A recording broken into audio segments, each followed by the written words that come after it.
విజయ్ మాల్యా మరోసారి వార్తల్లోకొచ్చారు. నేను తీసుకున్నది 6,200 కోట్ల రుణమైతే 14,000 కోట్ల రూపాయలు వసూలు చేశారు, అయినా నా మీద క్రిమినల్ కేసులు కొనసాగిస్తున్నారు అని వాపోతున్నాడు విజయ్ మాల్యా. దేశంలోని ప్రముఖ బ్యాంకుల నుంచి వేల కోట్ల రుణాలు తీసుకొని ఎగవేసి విదేశాలకు పారిపోయిన కేసులో నిందితుడు విజయ్ మాల్యా. ప్రస్తుతం ఆయన అరెస్ట్ను భయపడి లండన్లో తలదాచుకుంటున్నాడు. కేంద్ర ప్రభుత్వం తన ఆస్తులను రికవరీ చేసిన వైనంపై కర్ణాటక హైకోర్టులో పిటిషన్ వేశారు మాల్యా. ఆయన పిటిషన్పై సంబంధిత బ్యాంకుల వివరణ కోరింది న్యాయస్థానం. బ్యాంకులకు వేల కోట్ల రుణాలు చెల్లించకుండా దేశం వదిలి పారిపోయిన పారిశ్రామికవేత్త విజయ్ మాల్యా కర్ణాటక హైకోర్టును ఆశ్రయించారు. తాను తీసుకున్న రుణాలకు మించి బ్యాంకులు అనేక రెట్లు వసూలు చేశాయని ఆరోపించారు. బ్యాంకులకు చెల్లించిన రికవరీలకు సంబంధించి అకౌంట్ స్టేట్మెంట్లను అందించాలంటూ పిటిషన్ దాఖలు చేశారు. దీంతో పాటు ప్రస్తుతం లిక్విడేషన్ ఉన్న యూబీహెచ్ఎల్ తదితర సంస్థల నుంచి వసూలు చేసిన మొత్తాల వివరాలను అందించాలని పిటిషన్లో కోరారు. కింగ్ఫిషర్ ఎయిర్లైన్స్ 6,200 కోట్ల రుణాన్ని తీసుకోగా దీనికి సంబంధించి 14,000 కోట్లను రికవరీ చేసినట్టు తెలిపారు. విజయ్ మాల్యా తరపున సీనియర్ అడ్వకేట్ సాజన్ పోవయ్య కోర్టుకు హాజరయ్యారు. మాల్యా ఆస్తులను జప్తు చేసుకుని అప్పుల మొత్తాన్ని మినహాయించినప్పటికీ ఇంకా రుణ జప్తు కొనసాగుతున్నట్టు ఆమె వాదించారు. రికవరీ చర్యలపై స్టే విధించాలని కోరారు. విజయ్ మాల్యా రుణాల గురించి లోక్సభలో కేంద్ర ఆర్థిక మంత్రి నిర్మలా సీతారామన్ చేసిన ప్రకటనను ప్రస్తావించారు మాల్యా తరపు న్యాయవాది. 10,200 కోట్లు రికవరీ చేసినట్టు లోన్ రికవరీ అధికారి సైతం చెప్పారని, పూర్తి రుణం చెల్లించినప్పటికీ రికవరీ ప్రక్రియ ఇంకా కొనసాగుతూనే ఉందన్నారు. ఈ వాదనలు విన్న కర్ణాటక హైకోర్టు న్యాయమూర్తి జస్టిస్ ఆర్ దేవదాస్ దీనిపై వివరణ ఇవ్వాలంటూ ఎస్బీఐ, పంజాబ్ నేషనల్ బ్యాంక్ సహా 10 బ్యాంకులకు నోటీసులు జారీ చేశారు. ఫిబ్రవరి 13లోగా స్పందన తెలియజేయాలంటూ గడువు విధించారు. ప్రభుత్వ నిబంధనలకు వ్యతిరేకంగా ఆస్తులు పోగేసి వివిధ బ్యాంకులను మోసం చేసిన వారిపై ఎన్ఫోర్స్మెంట్ డైరెక్టరేట్ సమర్థంగా చర్యలు తీసుకుంటోందని ఆర్థిక మంత్రి నిర్మలా సీతారామన్ కొద్ది వారాల క్రితం తెలిపారు. లోక్సభలో నిధులకు సంబంధించి సప్లిమెంటరీ డిమాండ్లపై చర్చ సందర్భంగా మంత్రి మాట్లాడారు. బ్యాంకు రుణాలను ఎగవేసి పరారీలో ఉన్న విజయ్ మాల్యా, మెహుల్ చోక్సీ, నీరవ్ మోదీలతో పాటు వివిధ మోసాలకు పాల్పడిన వారికి చెందిన 22,280 కోట్ల విలువైన ఆస్తులను జప్తు చేసి బాధితులకు పునరుద్ధరించినట్లు మంత్రి తెలిపారు. ఆర్థిక నేరగాళ్లపై ప్రభుత్వం సమర్థంగా చర్యలు తీసుకుంటోందని పేర్కొన్నారు.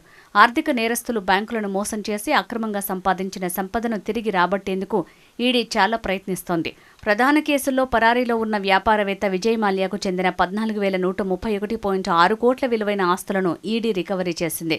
వాటిని ప్రభుత్వ రంగ బ్యాంకులకు పునరుద్ధరించామని వెల్లడించారు నిర్మలా సీతారామన్. నీరవ్ మోడీ నుంచి 1,052.58 కోట్ల విలువైన ఆస్తులను ప్రభుత్వ, ప్రైవేటు బ్యాంకులకు ఈడీ అధికారులు తిరిగి అప్పగించారు. మెహుల్ చోక్సీకి చెందిన 2,565.90 కోట్ల విలువైన ఆస్తులను ఈడీ అటాచ్ చేసింది. వీటిని వేలం వేయటానికి సిద్ధంగా ఉందని చెప్పారు. కింగ్ఫిషర్ ఎయిర్లైన్స్ రుణాల విషయంలో మోసం చేసినట్లు విజయ్ మాల్యా ఆరోపణలు ఎదుర్కొంటున్నారు. దేశం విడిచి వెళ్లిపోయిన ఆయన మార్చి 2016 నుంచి బ్రిటన్లో నివసిస్తున్నారు. మాల్యాను భారత్కు రప్పించడానికి కేంద్రం ప్రయత్నిస్తున్న విషయం తెలిసిందే. మరోవైపు ఈడీతో పాటు బ్యాంకులు తానే చెల్లించాల్సిన మొత్తం కంటే బ్యాంకులు రెండింతలు ఎక్కువ రికవరీ చేశాయని పేర్కొంటూ విజయ్ మాల్యా ఎక్స్ ద్వారా చేసిన ట్వీట్ వైరల్ అవుతోంది. నాపైన సీబీఐ క్రిమినల్ కేసులు ఉన్నాయని ప్రభుత్వం, కొంతమంది విమర్శకులు చెప్తున్నారు. సీబీఐ ఏ క్రిమినల్ కేసులు పెట్టింది? నేను ఒక్క రూపాయి కూడా లోన్ తీసుకోలేదు, దొంగిలించలేదు. కానీ కింగ్ఫిషర్ ఎయిర్లైన్స్ రుణానికి గ్యారంటర్గా ఐడీబీఐ బ్యాంక్ అధికారులతో సహా అనేక మంది ఇతర వ్యక్తులతో కలిసి ఐడీబీఐ బ్యాంక్ నుంచి వారి క్రెడిట్ కమిటీ, బోర్డు ఆమోదం పొందిన 900 కోట్ల లోన్ మోసపూరితంగా పొందినట్లు సీబీఐ ఆరోపించింది. అయితే లోన్ వడ్డీ మొత్తం తిరిగి చెల్లించాను. 9 సంవత్సరాల తర్వాత మోసం నిధుల దుర్వినియోగానికి సంబంధించిన ఖచ్చితమైన ఆధారాలు ఎందుకు లేవు అని కూడా మాల్యా ప్రశ్నించారు.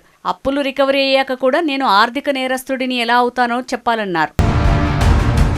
కాగా విజయ్ మాల్యా ట్వీట్ మీద మరో ఆర్థిక నేరస్తుడు లలిత్ మోదీ స్పందించడం ఆసక్తిని కలిగించింది. గత ఏడాది డిసెంబర్ 19న విజయ్ మాల్యా పుట్టినరోజు జరుపుకున్నారు. మాల్యాకు లలిత్ మోదీ పుట్టినరోజు శుభాకాంక్షలు తెలియజేయగా అందుకు విజయ్ మాల్యా తనదైన శైలిలో స్పందించారు. వీరిద్దరి మధ్య ట్వీట్స్ ఇలా కొనసాగాయి. నా ప్రియమైన మిత్రుడు విజయ్ మాల్యాకు పుట్టినరోజు శుభాకాంక్షలు. జీవితంలో ఎత్తుపల్లాలు సహజం. మనమిద్దరమూ అది చూశాం. అయ్యిందేదో అయ్యింది. రాబోయే సంవత్సరం నీదే మిత్రమా. ప్రేమ, చిరునవ్వులతో సంతోషంగా ఉండు అంటూ పోస్ట్ చేశారు. దానికి విజయ్ మాల్యా స్పందిస్తూ thank you my dear friend. దేశానికి మనం ఎంతో చేశాం, అయినా మనకు అన్యాయమే జరిగింది అనే అర్థం వచ్చేలా బదులిచ్చారు. ఇక ఈ ఇద్దరి మధ్య సంభాషణపై నెటిజన్లు జోకులేస్తూ ట్రోల్ చేస్తున్నారు. మరికొందరేమో విజయ్ మాల్యా తీరుపై మండిపడుతున్నారు. ఐపీఎల్ వ్యవస్థాపకుడైన లలిత్ మోడీ 2010లో పన్ను ఎగవేత, మనీ లాండరింగ్ కేసులో దేశం విడిచి పారిపోయారు. ప్రస్తుతం లండన్లో నివాసముంటున్నారు. న్యాయపరమైన చిక్కుల వల్ల తాను దేశం వీడలేదని, underworld don Dawood Ibrahim నుంచి బెదిరింపులు రావటం వల్లే దేశాన్ని వీడాల్సి వచ్చిందని ఇటీవల ఓ పాడ్కాస్ట్లో లలిత్ మోడీ వెల్లడించారు. విజయ్ మాల్యా కర్ణాటకలోని మంగళూరులోని బంట్వాల్కు చెందిన ప్రముఖ వ్యాపారవేత్త, యునైటెడ్ బ్రూవరీస్ గ్రూప్ అధిపతి విఠల్ మాల్యాకు 1955 డిసెంబర్ 18న జన్మించారు. ఆయన కాలేజీలో చదువుకుంటున్న సమయంలోనే తన కుటుంబ వ్యాపారాల్లో పనిచేసేవాడు. విజయ్ మాల్యా 1983లో తన తండ్రి విఠల్ మాల్యా మరణంతో 28 సంవత్సరాల వయసులో తన తండ్రి నడుపుతున్న వ్యాపార సంస్థ యునైటెడ్ బ్రూవరీస్ గ్రూప్కు చైర్మన్ అయ్యాడు. 1986లో Vijay Mallya air India air hostess Sameera త్యాబ్జీని వివాహం చేసుకున్నాడు. విజయ్ మాల్యా యునైటెడ్ కింగ్ఫిషర్ బీర్లో 50% కంటే ఎక్కువ వాటాను కలిగి ఉన్నాడు. భారతదేశంలో అతిపెద్ద స్పిరిట్స్ కంపెనీ యునైటెడ్ స్పిరిట్స్ మాజీ చైర్మన్గా పనిచేశాడు. యునైటెడ్ బ్రూవరీస్ గ్రూప్ చైర్మన్గా కొనసాగుతున్నాడు. మద్యపానం, విమానయాన మౌలిక సదుపాయాలు, రియల్ ఎస్టేట్ ఎరువులతో అనేక వ్యాపారాలను విజయ్ మాల్యా నడుపుతున్నాడు. భారతదేశంలోని బేయర్ క్రాప్ సైన్స్కి 20 సంవత్సరాలకు పైగా చైర్మన్గా పనిచేశాడు. విజయ్ మాల్యా కొంతకాలం రాజకీయ నాయకుడిగా కూడా ఉన్నారు. కర్ణాటక నుంచి 2 సార్లు స్వతంత్ర అభ్యర్థిగా రాజ్యసభకు ఎన్నికయ్యాడు. ఆయనకు జనతా పార్టీ, జనతాదళ్, బీజేపీ, కాంగ్రెస్ పార్టీతో సంబంధాలున్నాయి. కింగ్ఫిషర్ ఎయిర్లైన్స్ స్థాపించిన తర్వాత అదే నష్టాల్లో కూరుకుపోవడంతో ఆయనకు కష్టాలు మొదలయ్యాయి. తీసుకున్న రుణాలు ఎగ్గొట్టడంతో మాల్యాపై కేసులు మొదలయ్యాయి. ఎస్బీఐ నేతృత్వంలోని బ్యాంకుల కన్సార్షియంకు 9,000 కోట్లకు పైగా ఎగవేశారు. దీనిపై సీబీఐ, ఈడీ కేసులు నమోదు చేశాయి. 2016లో విజయ్ మాల్యా తన రాజ్యసభ ఎంపీ పదవికి రాజీనామా చేశారు. ఆ తర్వాత దేశం విడిచి పారిపోయాడు. భారత ప్రభుత్వం ఆయన పాస్పోర్టుని రద్దు చేసింది. 2019లో ముంబై ప్రత్యేక న్యాయస్థానం పరారీదారుగా ప్రకటించింది. లండన్లో తలదాచుకుంటున్న మాల్యాను దేశానికి రప్పించేందుకు సీబీఐ, ఈడీలు చాలా కాలంగా ప్రయత్నాలు చేస్తున్నాయి. ఇందుకు సంబంధించి బ్రిటన్ కోర్టులో కేసులు నడుస్తున్నాయి. విజయ్ మాల్యాకు సుప్రీంకోర్టు గతంలో కోర్టు ధిక్కరణ కేసులో 4 నెలల జైలు శిక్ష, 2,000 జరిమానా విధించింది. 4 వారాల్లో జరిమానా కట్టుకుంటే మరో 2 నెలలు జైలు శిక్ష అనుభవించాల్సి ఉంటుందని పేర్కొంది. మాల్యా తీరును ఖండిస్తూ ఈ సందర్భంగా తీవ్ర వ్యాఖ్యలు చేసింది. మాల్యా తన ప్రవర్తన పట్ల ఎన్నడూ పశ్చాత్తాపం వెలుబుచ్చలేదు, క్షమాపణలు చెప్పలేదు. కాబట్టి కోర్టు గౌరవాన్ని కాపాడేందుకు ఆయనకు ఈ శిక్ష విధించడం తప్పనిసరి అని ధర్మాసనం అభిప్రాయపడింది. శిక్ష అనుభవించేందుకు వీలుగా మాల్యాను తక్షణం భారత్ రప్పించాలని కేంద్ర హోంశాఖకు సూచించింది.